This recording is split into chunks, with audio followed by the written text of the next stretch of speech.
Ciao a tutti e ben ritrovati a una nuova video lezione di acquerello. Oggi in realtà più che una video lezione vorrei proporvi un trucco. Vorrei farvi vedere come si fa la punta di lancia alle matite.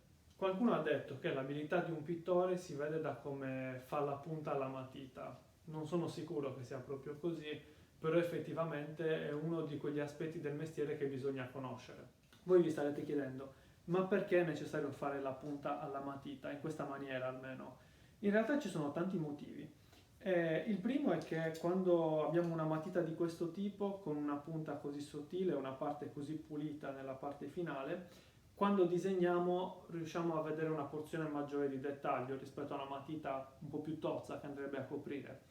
L'altro aspetto è che una matita di questo tipo mi permette di passare da un segno molto preciso, impugnandola leggermente in verticale, a un segno un po' più pieno, un po' più sporco se la uso leggermente di piatto. Il vantaggio, a mio avviso, importantissimo per chi sta iniziando a disegnare, è che ci obbliga a calibrare la pressione. Avrete notato che all'inizio si tende a calcare molto di più sul foglio con il segno di costruzione, quindi col disegno e col tratteggio. Ecco, se voi doveste lavorare con una punta di questo tipo non potreste calcare eccessivamente perché la punta si spezzerebbe, non potreste andare avanti.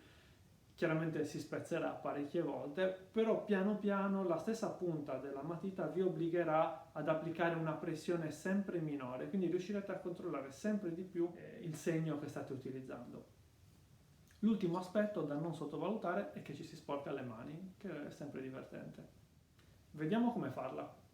Allora, per prima cosa bisogna scoprire la mina, quindi tagliare via il legno. Bisogna fare attenzione a non andare troppo in fondo nella parte interna della matita perché rischieremo di toccare la mina e quindi di rovinarla. Bisogna scoprirla gradualmente in questa maniera, andando in maniera sempre più leggera verso l'interno. Dipende anche dalla forma che volete dare alla punta, però diciamo che generalmente una forma così allungata è la classica forma della matita a punta di lancia. Ecco, si continua a scoprire, molto molto leggero.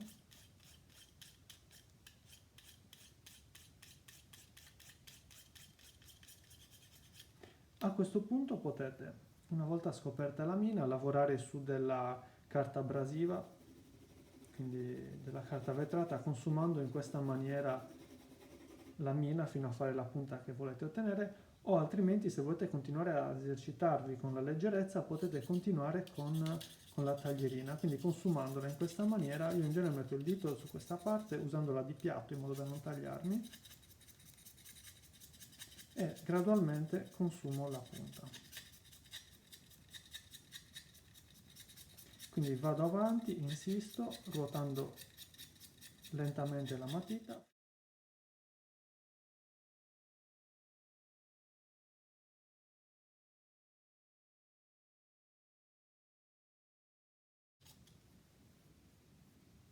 Ecco, già questa possiamo considerarla una buona punta di lancia, nel senso che abbiamo una matita abbastanza appuntita che ci permette quindi di lavorare di piatto se vogliamo sfumare leggermente o appunto nel caso dell'acquerello se vogliamo fare un tratteggio preciso sicuramente ci aiuta.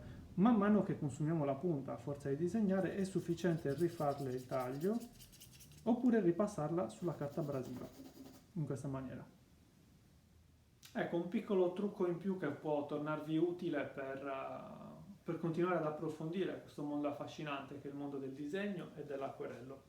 Come sapete, generalmente propongo i miei video all'inizio del weekend, così avete il tempo di provarli il sabato, la domenica o il venerdì sera. In questo caso questo video esce di domenica, così avete tutta la settimana per affilare le matite in previsione del prossimo weekend. Alla prossima, ciao!